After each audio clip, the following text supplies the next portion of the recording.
You know, when we look up at the night sky, there is this beautiful illusion of pristine emptiness, just the stars, maybe the moon, like a completely clean, peaceful canvas. Right, it feels infinite, completely untouched by human infrastructure. Exactly, but if you could actually strip away the darkness and see what's happening just a few hundred miles above our heads, I mean, suddenly that pristine canvas looks a lot more like a high-speed invisible junkyard. It really does. So welcome to today's deep dive. Today's stack of sources is literally out of this world, and our mission is to explore exactly what is happening to the increasingly crowded space above our heads. And, how the aerospace industry is fundamentally shifting how we build, maintain, and upgrade things in orbit. It is a huge shift. It is. And I want to start by throwing a number at you from the mid-2026 data that absolutely blew my mind. Right now, there are approximately 3,000 intact but completely defunct satellites orbiting Earth. Yeah, 3,000 multi-million-dollar machines, just Mhm. completely inert, acting as navigational hazards. Right.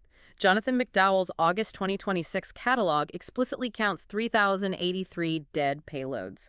And the European Space Agency's July 2026 stats are right in that same ballpark, showing about 2,840 non-functioning satellites, just floating up there in the dark. And it is crucial to understand that those intact payloads are, well, they're merely the tip of the iceberg when we talk about space debris. Oh, for sure. To grasp the scale of this, we have to look at the surrounding environment. It has spent rocket bodies, like over 2,000 massive metal cylinders, Wow. plus the fragmentation debris from accidental explosions, battery ruptures, and deliberate anti-satellite tests. I mean, we're talking about discarded lens covers, explosive separation bolts, and even frozen droplets of coolant in flecks of paint. Which to anyone driving a car on Earth sounds like a cracked windshield at worst. Exactly, but the physics up there change the equation entirely. In low Earth orbit, orbital velocity is roughly 7 to 8 kilometers per second. That is insanely fast. It is. At that speed, the danger isn't the mass of the object, it is the kinetic energy. Because kinetic energy scales with the square of velocity. A millimeter-sized fleck of paint isn't a scratch. It carries the kinetic energy of a bowling ball dropped from a skyscraper. A fleck of paint? Yes. If that paint fleck hits a delicate solar panel or a pressurized propellant tank, it penetrates the shielding instantly, vaporizes the material upon impact, and can critically cripple a $500 million asset. Jeez. And that underlying physics is what drives the ultimate fear in orbital dynamics, the Kessler syndrome. Right, that's the chain reaction scenario, where one collision breeds more collisions. Exactly. A single defunct satellite drifting into a spent rocket stage doesn't just break into two pieces. The hypervelocity impact creates a cloud of localized plasma and shatters both bodies into thousands of new shrapnel fragments. So it just multiplies. Yes, those pieces are thrown into slightly different, unpredictable orbits, where they impact active satellites, creating tens of thousands more pieces. Unchecked, this cascading debris could mathematically render vital orbital shells completely unusable for generations. That is terrifying. It is a lethal barrier to any future spacecraft we launch, not to mention threatening the International Space Station. Okay, let's unpack this. With all this junk up there, both the massive dead satellites and the dangerous tiny fragments, what do we actually do with it? Like, logically, my Earth brain tells me we should just send up a specialized ship, capture the debris, and bring it back down to the surface for recycling. Right, that sounds intuitive. Why are we just leaving it up there or letting it burn up in the atmosphere? I mean, isn't recycling the responsible, sustainable thing to do? Well, the economics and the physics of space launch completely contradict our terrestrial common sense. Capturing debris and bringing it back to Earth for recycling is, by a massive margin, the most expensive and energetically wasteful option available. Really? More expensive than just making a new one. Oh, absolutely. Based on the cost realities detailed in our sources, active debris removal, which means launching a vehicle, matching orbits, capturing a single object, and safely disposing of it, currently costs anywhere from $30 to $150 million per object in low Earth orbit. Wait, 150 million for one satellite? Yes. And if you are targeting a massive old communication satellite way out in geostationary orbit, that figure approaches $400 million. Wow. But that is just to grab it and push it out of the way. If your goal is to actually return it to Earth for recycling, you run into the thermodynamics of atmospheric reentry. Because it's not just a matter of dropping it, it has to survive the fall. Exactly. When an object re-enters the atmosphere at 8 kilometers a second, it isn't just dealing with air friction. It's moving so fast that it violently compresses the atmospheric gases in front of it. Creating heat. Yes, it creates a shock wave that superheats into a plasma, reaching thousands of degrees. To survive that, you need heavy ablative heat shields, precise aerodynamic guidance systems, and complex parachute recovery operations. Which adds weight. Right, all of that mass has to be launched from Earth first, which incurs an enormous energy penalty. So it's basically like paying $100 million to tow a totaled, rusted-out car across the Pacific Ocean just to sell it for $50 in scrap metal. That is the perfect analogy. The specialized aerospace alloys you might recover simply do not yield high enough returns as terrestrial scrap to justify a massive logistical chain. It is not economically viable. So what do they do instead? Well, operators default to the path of least resistance. For low Earth orbit satellites, they just let atmospheric drag slowly pull them down until they completely vaporize upon re-entry. Just burn them up. Yes. But for high-value satellites out in geostationary orbit, which is far too high for atmospheric drag, they use their very last drops of onboard propellant to boost them a few hundred kilometers further out, into what is literally called a graveyard orbit. Oh, we just push it further away and pretend it's not our problem anymore, sweeping the dust under the cosmic rug. Exactly. But if we connect this to the bigger picture, the aerospace industry is finally recognizing that treating $500 million assets as disposable commodities is terribly inefficient. Yeah, I would imagine. This realization is driving the shift toward a smart middle path, namely modular design and on-orbit life extension. Okay, tell me more about that. Consider the financials. Oh. Launching a brand new geostationary communications satellite requires an upfront investment of $250 to $500 million to build, launch, and insure it. Right. But setting up a smaller robotic servicing vehicle to dock with your existing satellite and give it 5 to 15 more years of propulsion might only cost $20 to $80 million. Wait, let me challenge that, because extending a satellite's life sounds amazing on paper, but doing physical surgery on a machine that is hurtling through the vacuum of space at thousands of miles an hour feels unnecessarily difficult. It is definitely a challenge. Right, so wouldn't it be easier and cheaper in the long run to just design the satellite to guide itself back to Earth, land safely on a runway, get its battery swapped in a clean room laboratory, and then relaunch? I see where you're going, but you are bumping up against the rocket equation again. Surviving reentry, as we discussed with the plasma heat, requires intense thermal protection. Right, the heat shields. Most ordinary satellite structures, like the delicate electronics, the massive, fragile solar arrays, they would be ripped apart by the aerodynamic forces and the heat. They just aren't built for it. Exactly. If you heavily armor a satellite to survive that trip down, you add thousands of pounds of dead weight. Every extra pound requires exponentially more rocket fuel to launch back up again. Oh, I see. Once you pay the enormous energy cost to get mass out of Earth's gravity well, it is always more efficient to leave it there. You don't bring the patient to the hospital, you send the surgeon to the patient. Okay, so we are doing surgery in orbit, but I am still hung up on the relative speeds. Like, how does a robotic surgeon practically dock with a target when they are both flying at orbital velocities?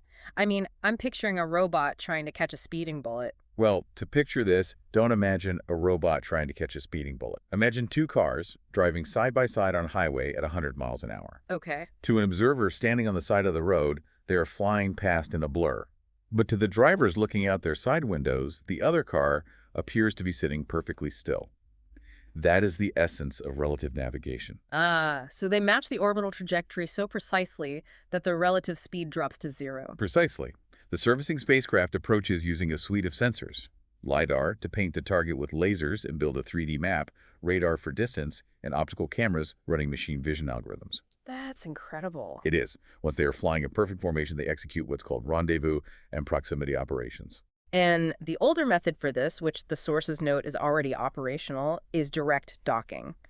Northrop Grumman has these mission extension vehicles, or MEVs. Yes, the MEVs. The servicer extends a probe and literally inserts it into the old satellite's liquid apogee engine nozzle, which, when I read that, I thought, why use the exhaust pipe as a trailer hitch? It does sound crude, but the engine nozzle is actually the only universally standardized, structurally reinforced part of a traditional satellite. Really? Just the nozzle? Think about what that engine has to do. It has to handle the massive, violent physical thrust forces required to push the satellite into its final orbit. Ugh. The titanium thrust cone is designed to take an immense beating. Okay, that makes sense. It is the only safe grapple point that won't crush under pressure. So the servicer inserts the probe, gets a soft capture, pulls tight for a hard latch, and from that moment on, it stays attached permanently. Like a jetpack. Exactly like a jetpack. It takes over propulsion and attitude control, saving the commercial satellite from the graveyard orbit. Okay, here's where it gets really interesting to me. The jetpack method works for old legacy satellites. But the cutting-edge technology coming online right now, around 2026 and 2027, is true robotic installation. Yes, we are moving beyond just tugboats. Right. Vehicles like the Mission Robotic Vehicle, the MRV, they have dual dexterous robotic arms with interchangeable tools. They fly up, grab a modular propulsion pod, and literally snap it onto the outside of the old satellite. And the engineering making this possible is all about standardized interfaces. Okay. By designing satellites moving forward with interchangeable orbital replacement units, you are completely changing the architecture. Right. You have mechanical latches like the HOTOCK system. Exactly. Which the sources explain are brilliant because they tolerate slight misalignments. Because when you are working in space, materials expand and contract wildly depending on whether they are in direct sunlight or the Earth's shadow. That thermal expansion is a huge factor. So the robot arm doesn't have to be millimeter perfect. The latch guides itself in. And alongside the mechanical connections, you have blind mate connectors. These are interfaces that instantly transfer high-voltage power and high-speed fiber optic data the second they lock together. No fumbling with cables. Right, they use kinematic mounts to auto-align without relying on traditional physical pins, which could vacuum weld together in the harsh environment of space. Wow. There are even RAFTI fluid ports, allowing a servicer to pump fresh, highly pressurized propellant into empty tanks securely. So we are basically turning satellites from disposable monolithic blocks into completely modular, upgradable platforms. That is the exact shift we are seeing. If a battery degrades or an optical sensor becomes outdated, you don't throw away the whole $500 million satellite. You just use a robotic arm to pluck out the old module and slide in the new one. And while we've been talking about saving aging telecommunications satellites, the real urgency behind this robotic modularity isn't the past, it's the future. What do you mean? We are about to deploy systems that are far too power hungry, run far too hot, and are far too expensive to ever let die. I am talking about orbital AI data centers. Okay, and I want you, the listener, to think about what this means for your daily life. Every app you use, the generative AI you interact with, the vast oceans of data you create every day, very soon, the physical servers processing that information might not be sitting in a massive air-conditioned warehouse down the highway. They will be right above us. Exactly. They're going to be floating right above your head. And because they're modular, when a new, faster generation of AI chips is invented, a robotic servicer can fly up, undock the old server blade, and swap in the new one without ever bringing the data center offline. Computing infrastructure of that magnitude requires immense energy and complex thermal management. A space-based data center will be incredibly capital-intensive to deploy. Huge upfront cost. Exactly. Modular design and autonomous on-orbit servicing are the absolute prerequisites to making orbital computing economically viable. Which brings up a massive debate from the source stack that we really need to dig into. We've got companies like SpaceX, StarCloud, and Blue Origin all eyeing this space computing market. Yes, the big players. But specifically with SpaceX, they have the Starship rocket, which is designed to carry unbelievable amounts of payload. If I'm spending billions of dollars to build a massive server farm, I want it on solid ground. I want gravity to help run the liquid coolant loops. I'd want to bury the servers in a lunar crater to shield them from solar radiation. That makes sense from an Earth perspective. Right. So why are these companies focusing on fragile space stations in low Earth orbit instead of just flying all that hardware to the moon? It is a completely logical assumption from a terrestrial engineering mindset. But the physics of data transmission and the environmental realities of the lunar surface ruthlessly dismantle that idea. Okay, hit me with the physics. For computing, Earth orbit beats the moon on almost every conceivable metric. Let's start with the data transmission. Okay.